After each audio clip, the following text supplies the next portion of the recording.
ang US, ang gobyernong Amerikano, hindi kasama yung mamamayan ha, ang gobyernong Amerikano ang pangunahing tagapagpatupad ng isang kalakaran, ng isang sistema na naglilingkod lamang sa mga mayayaman, sa mga bilyonaryo, kung sa Pilipinas, sa mga kagaya ni Villar, kagaya ni Gokong Wei, ni Henry C., ni Lucian Tan, at ang mga dynastia dito sa ating bansa.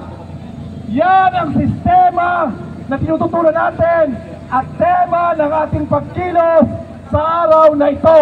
At dito natin ginawa US Embassy dahil ang promotor ng sistemang hindi naglilingkod sa sangkatauhan at sa kalikasan ay ang Amerikano, kasabot yung mayayamang bansa sa buong mundo. Yung G7, yung G7 ang pangunahin. Ngayon, anong patakaran ang masama para sa atin? Lahat ng tinalakay dito kanina, lahat ng ating problema, mula sa mababang sahod, mataas na presyo, ay isang sistema pabor sa mga kapitalista, sa mga kapitalistang Amerikano, at laban sa mga manggagawa. Ang price tarification law ay isang batas na pahirap sa mga magsasaka, hindi lamang sa Pilipinas, kundi sa magsasaka sa buong mundo, at naglilingkod sa malaking korporasyon. Ang pagpapautang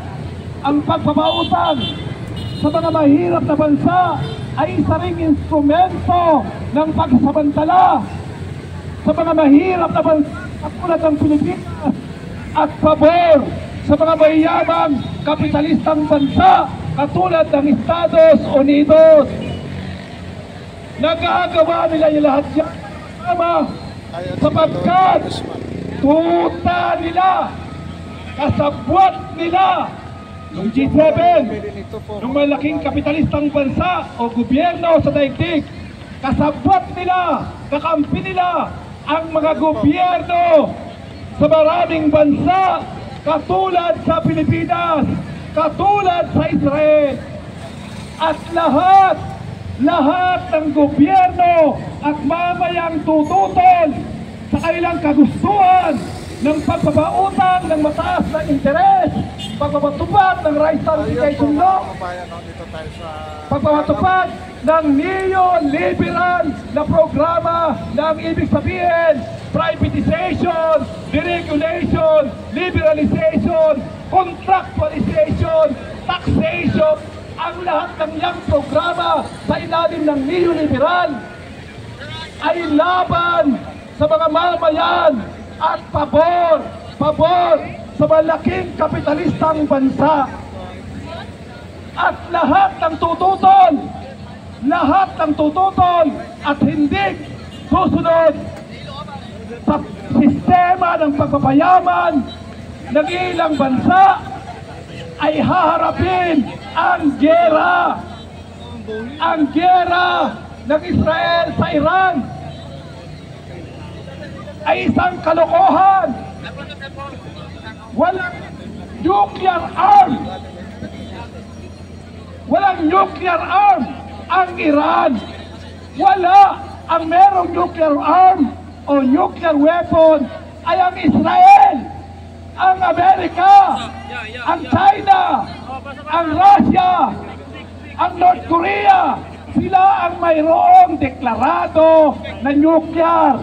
Kaya kung galit ang Israel sa nuclear weapon, dapat bombahin niya yung kanyang sarili at kasabugin ang 80 to 200 nuclear head doon sa bansa niya. Hindi nuclear ang dahilan.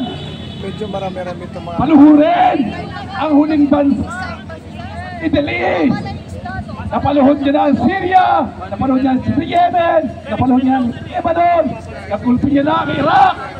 Ang natitirang bansa para ganap na makontrol ng Israel ang buong Middle East. na nagkikater ng kalahati ng langis sa buong mundo ay ang Iran. At yun ang dahilan kung bakit walang kaabog-abog habang nag-negotiate ang Iran at US tungkol sa non-proliferation ng armas, binomba ng Israel. Ang dahilan, gusto ubusin ng Israel ang kanyang paghahari sa Middle East upang makontrol ang langis sa Middle East. Makontrol yung Hormuz Strait of Hormuz, para sa ganon ay makontrol nila ang buong ekonomiya, hindi lamang sa Middle East kundi sa buong mundo.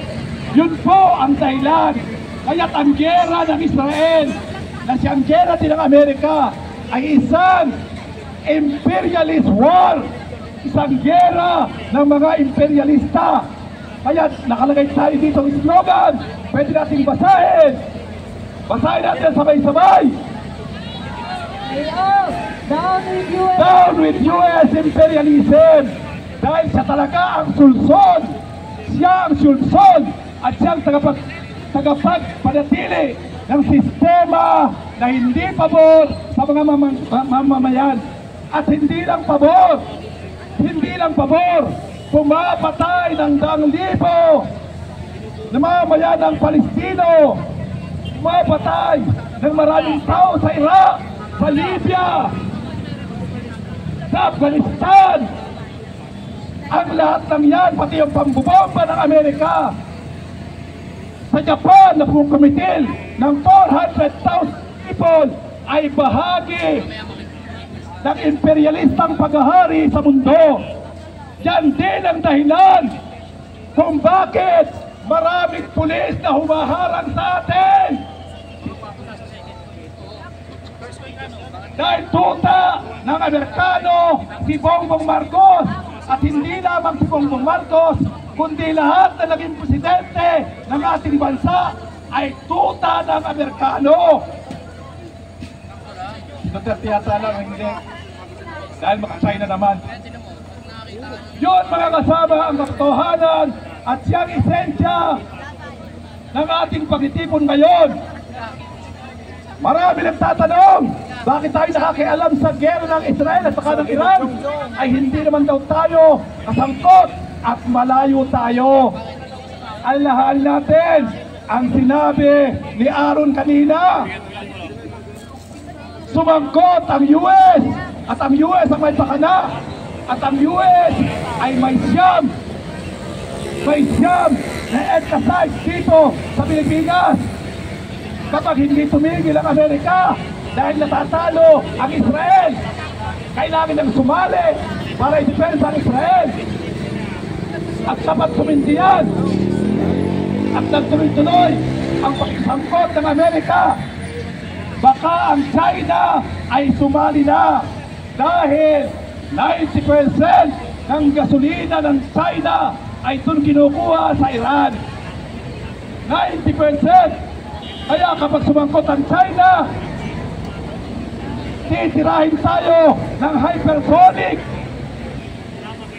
Yung siyam na EDCA at yung hypersonic na ginagamit din ng Iran ay hindi kaya nating salagin. Dahil mismo yung Iron Dome na ipinagyayabang ng Israel ay nabutas, nalusutan. Kaya tuwawasak ang Israel, natatalo ang Israel, kaya tumintrada ang US bilang pabibigay proteksyon sa pababagsak at papatalo na kalagayan ng Israel. Mga kasama, ang resulta ng sistema ito ay ang kahirapan ng 90% ng mamayan sa buong mundo, sama ang Pilipinas. At kung hindi mangyayari ang pagkakaroon ng system change, ay magpapatuloy ang ng sangkatauhan, hindi lamang sa Pilipinas, kundi sa buong mundo. ang hunang hakbang at magiging partisipasyon ng Pilipinas, ang ating partisipasyon sa pagbabago